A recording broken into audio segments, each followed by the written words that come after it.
یہ تمنا ہے کہ تیرے شہر کے اندر ہوتا، میں تیرے گنبد خضرا کا ایک کبوتر ہوتا۔ ناظرین، سعودی عرب کی انتظامیہ نے مدینہ منورہ میں مسجد نبوی کے حرم شریف کو صاف رکھنے کے غرض سے ایک عجیب فیصلہ کیا۔ انہوں نے اعلان کیا کہ مسجد نبوی کے حرم شریف میں کبوتروں کو دانہ نہیں ڈالا جائے گا۔ اس طرح کبوتر دانے کی تلاش میں کہیں اور چلے جائیں گے۔ چنانچہ اس حکم پر عمل درآمد کیا گیا، لیکن مدینہ کے کبوتروں کو یہ منظور نہ تھا کہ وہ دانے کی تلاش میں اپنے محبوب صلی اللہ علیہ وآلہ وسلم کا آستانہ چھوڑ کر کہیں اور چلے جائیں۔ کئی دنوں تک جب انہیں دانہ نہ ڈالا گیا تو وہ بھوک سے نڈھال ہو کر گرنے لگے، لیکن کوئی ایک کبوتر بھی گنبد خضرا کو چھوڑنے کے لیے تیار نہ تھا۔ اہل مدینہ نے عشق اور محبت سے بھرا ہوا یہ منظر اپنی آنکھوں سے دیکھا کہ بھوک سے نڈھال یہ کبوتر مر کر صحن مسجد نبوی میں گر رہے تھے، لیکن گنبد خضرا سے دوری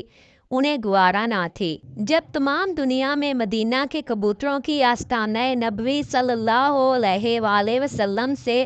عشق اور محبت کی یہ داستان پھیلی تو بہت سے لوگوں نے سعودی حکومت کو خطوط لکھے اور درخواست کی گئی کہ مدینہ کے کبوتروں کو دوبارہ دانہ ڈالنے کی اجازت دی جائے اور مدینہ کے عاشقوں کو مدینہ سے دور نہ کیا جائے۔ چنانچہ سعودی حکومت کو عشاق مدینہ پر رحم آ گیا اور انہوں نے کبوتروں کو دوبارہ دانہ ڈالنا شروع کر دیا۔ گنبد خضرا کے بوسے لیتے اور صحن حرم میں ٹھکیلیاں کرتے ہوئے ان کبوتروں کو دیکھ کر عشاق رسول کا دل یہ ضرور چاہتا ہوگا کہ کاش وہ بھی مدینے کا ہی ایک کبوتر ہوتے۔ ناظرین، آپ کو بتاتے جائیں کہ سعودی عرب کے خبر رساں ادارے العربیہ.net نے سعودی عرب کے ان کبوتروں کے بارے میں یہ حیران کن خبر شائع کی کہ مدینے کے یہ نیلگوں اور سبز رنگت کے پروں والے کبوتر ذی الحج کے ابتدائی 5 دنوں میں جوک در جوک مکے کی طرف ہجرت کر جاتے ہیں اور حیرت انگیز طور پر ذی الحج کے مہینے کے آخری دنوں میں مدینے کی طرف دوبارہ چلے آتے ہیں۔ العربیہ.com کی طرف سے شائع کردہ اس رپورٹ میں یہ بھی بتایا گیا کہ حالت احرام اور کسی بھی حالت میں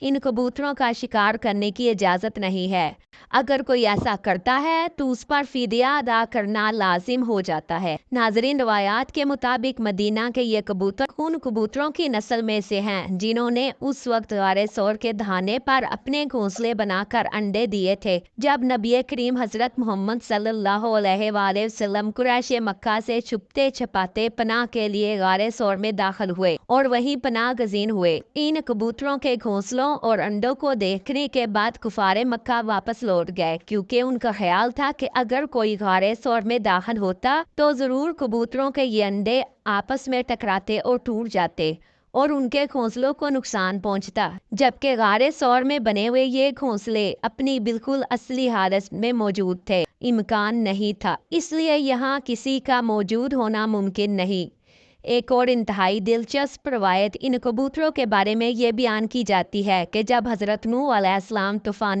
نوح کے دوران اپنی کشتی میں سوار تھے تو جب طوفان نوح رکا اور بارش تھمی تو حضرت نوح علیہ السلام نے کبوتروں کے ایک جوڑے کو خشکی کا پتہ معلوم کرنے کے لیے بھیجا تاکہ وہ اپنی کشتی کو خشکی کے اس مقام پر لے جا کر اتار سکیں۔ کہا جاتا ہے کہ مدینے کے ان کبوتروں کی نسل کا تعلق حضرت نوح علیہ السلام کے اس کبوتروں کے جوڑے سے تھا جو بعد میں مدینہ منورہ میں عشق رسول میں گنبد خضرا کے سائے میں رہنے لگے۔ اللہ تعالیٰ سے دعا ہے کہ اللہ ہر عاشق رسول کو گنبد خضرا کی چھاؤں اور صحن حرم کی ٹھنڈک نصیب فرمائے اور سنہری جالیوں کے سامنے درود و سلام کی سعادت عطا کرے۔ آمین۔